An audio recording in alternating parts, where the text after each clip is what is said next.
Gözləntilər yüksəlir və gəlirsən ki, yox, bu belə deyilmiş, mən niyə burdayam? Qarışdırılan sahələrdir bunlar. Praktika tərəfdən daha sərbəstlik var. Oxuya biliriksə, məncə o qədər də kəsir problemi yaşanmır. Biraz daha çox üstünlükləri var.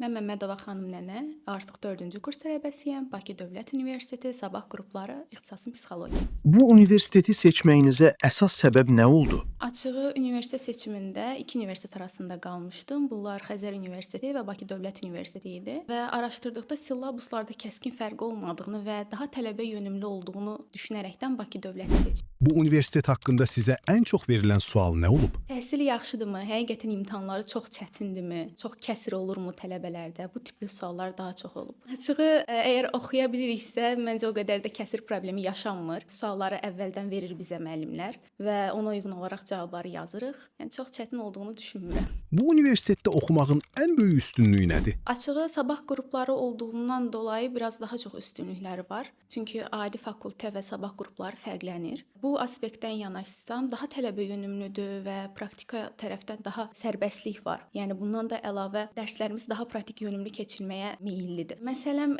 biz 2-ci kursdan artıq praktika üçün Maşdağa, dispanser, psixiatriya kimi yerlərə gedirdik Maşdağada və 2-ci kurs üçün bu çox böyük bir təcrübə idi. Sabah qrupları və Bakı Dövlət Universiteti arasındakı fərqlər nədir? Fakültədə olduqda fakültə daha böyük bir anlayışdır. Bir çox ixtisas özündə ihtiva etdiyi üçün tələbələrlə əlaqə olmur, zəif olur müəyyən mənada. Amma sabahda elə deyil, daha öz olduğu üçün müəyyən mənada mərkəzlə daha güclü kontaktımız var idi və hər hansı bir problem yaşandıqda ya da bir təklifimiz, iradımız ya da dəyişdirilməsi lazım olduğunu düşündüyümüz bir şey olduqda mərkəzlə danışar və onu həll edir. Sabah qrupları nədir?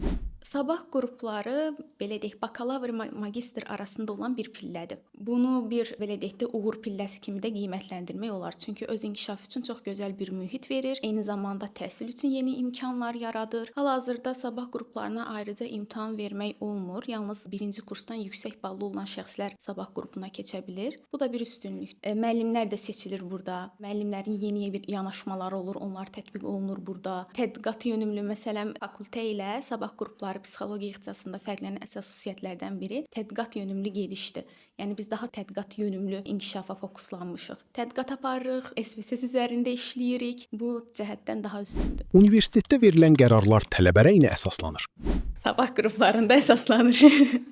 Çünki həqiqətən bəzən elə olur ki, konflikt yaranır. Hər hansı bir məsələdə artıq ərizə toplanır, imza toplanır, bir çox tələbənin rəyi, fikri alınır və sonra yeni bir iclas keçirilir uşaqlarla. Müdir gəlir, danışır. Yəni həqiqətən də nəzərə alınır. Aktiv tələbələr üçün əlavə imkanlar varmı? Var. Əgər aktiv tələbə isə hər sahənin öz klubu var bizdə və psixologiya üçün ayrıca bir klub var. Orada seminar vermə, təlim vermə və yaxud da ümumi tədbir hazırlama kimi imkanlar yaradılır və yaxud da böyük bir tədbir olacaqsa, ora məsələn yönləndirmə olur ki, sən məsələn bacarığın bu hissədə yaxşıdır, gəl burada iştirak elə. Böyük bir konsert proqramı yaratdıq. Burada məsələn bir çox uşağın musiqi bacarığı var idi, amma görünmürdü. Bizi bir növ seçdilər, bizi motivasiya verdilər və onu hazırladıq. Və yaxud da elə psixologiya sahəsindən getsək, bizə dəstək oldular ki, gedək FHN, Fövqəladə Hallar Nazirliyinə, orada təlim verək. Əlbəttə burada müəllimin də dəstəyi önəmlidir. Bu şəkildə yeni imkanlar bəli yaradılır. Psixoloq və psixiatr arasındakı fərq nədir?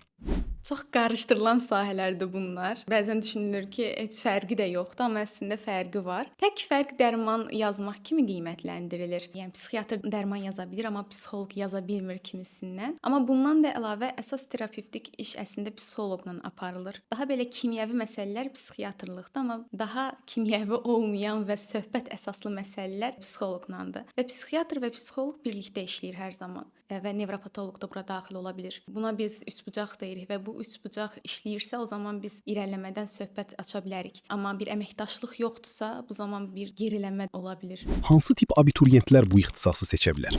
İnsanlarla həqiqətən işləmək istəyən, həqiqətən fayda vermək istəyən, inkişaf etmək istəyən və eyni zamanda səbrinə güvənən, empatiya gücünə güvənən, dinləməyi bacaran, dinləməklə qalmayıb anlamağa da vaxt ayıran abituriyentlər müraciət edə bilər bu ixtisasa. Bu ixtisası seçmək istəyən abituriyentlərə nə demək istərdiniz?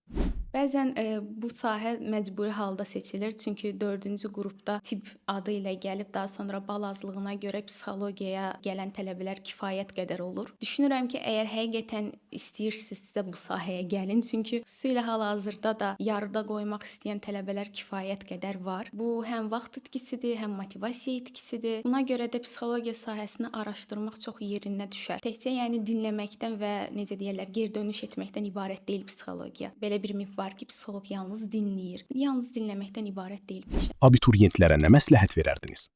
Ümumi araşdırmaq deyə düşünürəm. Çünki bu sahəyə çox vaxt tələbələr, abituriyentlər araşdırmadan gəlir ki, bu da çox insanı geriyə atır. Gözləntilər yüksəlir və gəlirsən ki, yox, bu belə deyilmiş, mən niyə burdayam və sair kimisindən. Ona görə də həqiqətən araşdırmaq çox faydalı olar.